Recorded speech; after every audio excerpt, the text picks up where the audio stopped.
વડોદરાની શિનોર તાલુકા પંચાયતની સાધલી 2ની પેટાચૂંટણીનું પરિણામ જાહેર અને શિનોર તાલુકા સેવા સદન કચેરી ખાતે મતગણતરી કરવામાં આવી। ભાજપના પ્રકાશ પટેલની 1105 મતોથી ભવ્ય જીત થઈ છે। ભાજપના ઉમેદવાર પ્રકાશ પટેલને 1649 મતો મળ્યા। કોંગ્રેસના ઉમેદવાર કનુ પટેલને 544 મતો મળ્યા તો ભાજપના ઉમેદવાર પ્રકાશભાઈ પટેલ મુસ્લિમ બહુમતીવાળા વિસ્તારમાં પણ લીડ મેળવી છે। જે મતગણતરી ચુસ્ત પોલીસ બંદોબસ્ત વચ્ચે ઉમેદવારો તથા એમના એજન્ટો રૂબરૂમાં હાથ ધરવામાં આવેલ છે। જે પૈકી કનુભાઈ મોહનભાઈ પટેલને 544 મત મળ્યા હતા, પ્રકાશભાઈ કનુભાઈને 1649 મત મળ્યા હતા, નોટાને 23 મત મળ્યા હતા। આમ કુલ 2200 મત પડેલ છે। પાટણ જિલ્લામાં ભાજપનો ભગવો લહેરાયો છે। હારીજ, રાધનપુર અને ચાણસ્મા પાલિકામાં ભાજપની જીત થઈ છે। સિદ્ધપુર પાલિકામાં વોર્ડ 1 અને 7માં ભાજપની જીત થઈ છે। રાધનપુર નગરપાલિકામાં ભાજપે કોંગ્રેસને પછડાટ આપ્યો છે। રાધનપુરમાં પાલિકામાં ભાજપની જીત થઈ છે। રાધનપુર પાલિકામાં સત્તા પરિવર્તન થતા સમર્થકોમાં ભારે ઉત્સાહ જોવા મળ્યો છે। સ્થાનિક સ્વરાજની ચૂંટણીનું આજે મતગણતરી હતી ત્યારે ચોક્કસ કહી કે દરેક જગ્યાએ ક્યાં ભાજપની બહુમતી સામે આવી છે। દ્રશ્ય બતાવીશ કે જે રીતે પાટણ જિલ્લાની જો વાત કરીએ તો 3 નગરપાલિકા અને સિદ્ધપુરના વોર્ડ નંબર 1 અને 7ની પેટા ચૂંટણીની મતગણતરી હતી, જેમાં સિદ્ધપુરના વોર્ડ નંબર 1 અને 7માં ક્યાંક ભાજપની બહુમતી મળી છે। બીજી બાજુ ચાણસ્મા નગરપાલિકાની વાત કરીએ તો ચાણસ્મા નગરપાલિકામાં ફરી ક્યાંક ભાજપે પુનરાવર્તન કર્યું છે, એટલે કે ભાજપ શાસિત નગરપાલિકા ફરી ચાણસ્મા નગરપાલિકા બનશે। બીજી બાજુ હારીજ નગરપાલિકાની વાત કરીએ તો હારીજ નગરપાલિકામાં ભાજપે સ્પષ્ટ બહુમતી હાંસલ કરીને ક્યાંક ફરી ભાજપનો ભગવો લહેરાયો છે। પરંતુ ચોક્કસ કહી કે જે રીતે રાધનપુર નગરપાલિકા જે હાઈ પ્રોફાઇલ નગરપાલિકા તરીકે ઓળખાતી હતી, જ્યાં વર્ષોથી કોંગ્રેસ શાસિત આ નગરપાલિકા હતી, પરંતુ અહીંયા પણ ક્યાંક ભાજપનો ભગવો લહેરાયો છે અને કોંગ્રેસ પાસેથી ક્યાંક ભાજપે સત્તા આંચકી લીધી છે। એટલે ચોક્કસ કહીએ કે રાધનપુર નગરપાલિકામાં પણ ભાજપનો ભગવો લહેરાયો છે। એટલે ક્યાંક ને ક્યાંક ભાજપની બહુમતી થતાં ત્રણેય નગરપાલિકામાં ભાજપ સમર્થકોમાં, ઉમેદવારોમાં તમામ ક્યાંક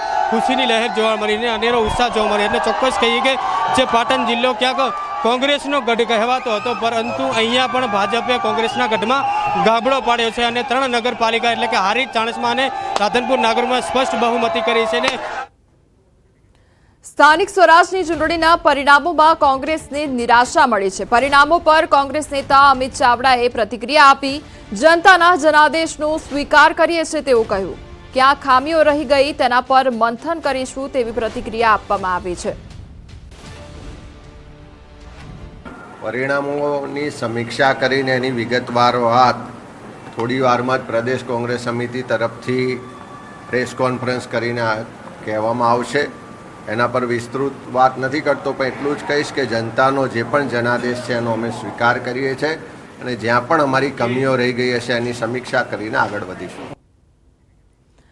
દ્વારકાની સલાયા નગરપાલિકામાં ભાજપને મોટો ઝટકો પડ્યો છે અને સલાયા પાલિકામાં ભાજપનું ખાતું જ ન ખુલ્યું। પાલિકામાં કોંગ્રેસ અને આમ આદમી પાર્ટીનો દબદબો જોવા મળ્યો તો કુલ 28 બેઠકોમાંથી 15 પર કોંગ્રેસની જીત થઈ તો 13 બેઠક પર આમ આદમી પાર્ટીનો વિજય થયો છે।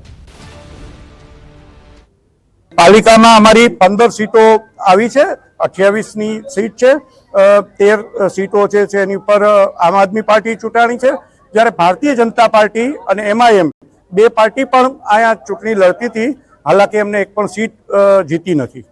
સામાન્ય નગરપાલિકાની મતગણતરી બાદ આમ આદમી પાર્ટીને કુલ 13 વોર્ડ ઉપર વિજેતા જાહેર કરવામાં આવ્યા છે અને ભારતીય રાષ્ટ્રીય કોંગ્રેસ પાર્ટીને ટોટલ 15 બેઠક ઉપર વિજેતા જાહેર કરવામાં આવ્યા છે અને અન્ય કોઈ પણ ઇસ્યુ નથી અને ખૂબ જ સરસ અને શાંતિપૂર્વક રીતે મતગણતરી પૂરી થઈ ગઈ છે।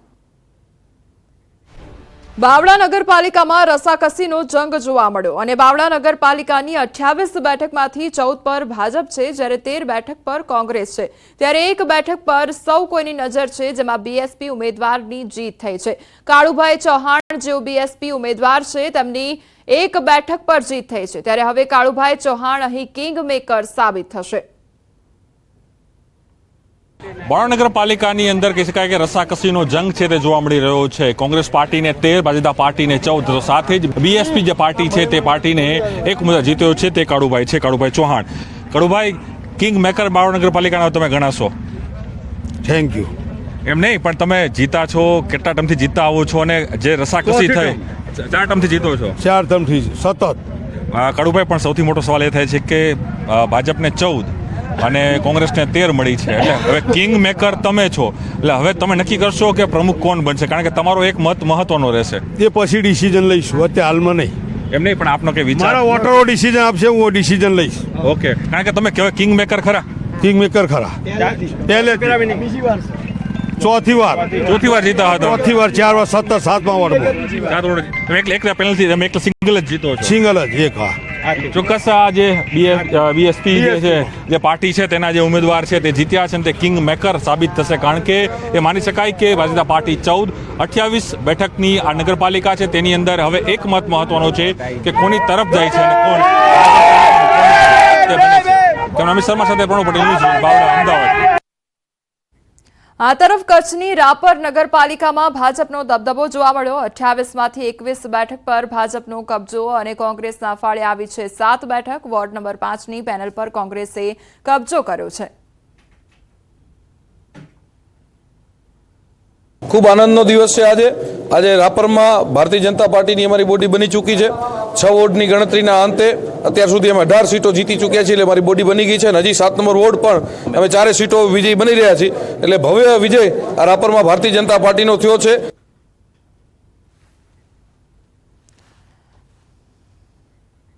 તો સ્થાનિક સ્વરાજની ચૂંટણીમાં ભાજપનો દબદબો જોવા મળ્યો છે અને કોંગ્રેસના સુપડા સાફ થતા નજરે પડ્યા છે. ત્યારે કચ્છની રાપર નગરપાલિકામાં પણ ભાજપનો દબદબો જોવા મળ્યો. બીજી તરફ પંચમહાલની વાત કરીએ તો પંચમહાલની કાલોલ નગરપાલિકા વર્ષ 1996માં અસ્તિત્વમાં આવ્યા બાદ પ્રથમવાર ભાજપે ચૂંટણીમાં સ્પષ્ટ બહુમતી હાંસલ કરી છે.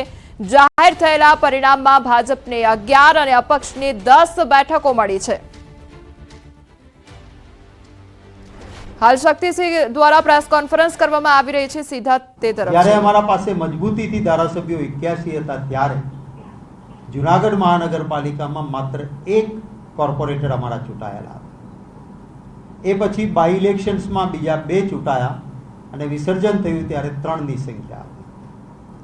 આજે છેલ્લા આંકડા મળતા મુજબ જ્યાં માત્ર 2018માં 1 ચૂંટાયા હતા, ત્યાં આજે કોંગ્રેસના સિમ્બોલ પર જુનાગઢ મહાનગરપાલિકામાં 11 કોર્પોરેટરો અમારા ચૂંટાયા છે. હું જુનાગઢના સુજ્ઞજનોનો ખૂબ આભાર માનું છું.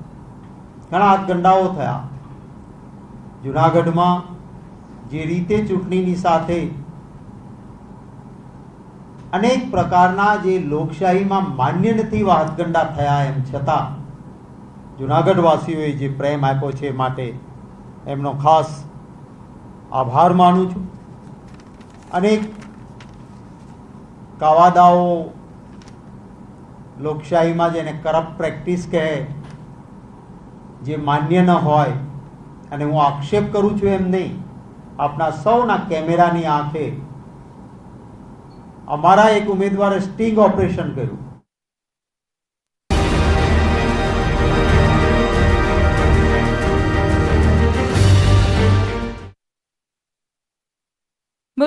પંચમહાલના કાલોલ નગરપાલિકાના વોર્ડ નંબર 4માં અપક્ષનો દબદબો જોવા મળ્યો. અપક્ષના 4 ઉમેદવારો અહીંયા વિજેતા થયા છે.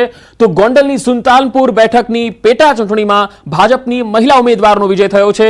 વર્ષા ગોંડલિયાનો 2263 મતથી ભવ્ય વિજય થયો. આ તરફ આણંદના ખંભાતની ઉંદેલ ગ્રામ પંચાયતની વિભાગ 2ની પેટા ચૂંટણીમાં ભાજપે બાજી મારી લીધી. ભાજપ ઉમેદવાર રમેશ પરમારનો 1304 વોટથી વિજય થયો. આ તરફ જસદણના વોર્ડ નંબર 2માં ભાજપના 4 ઉમેદવારોની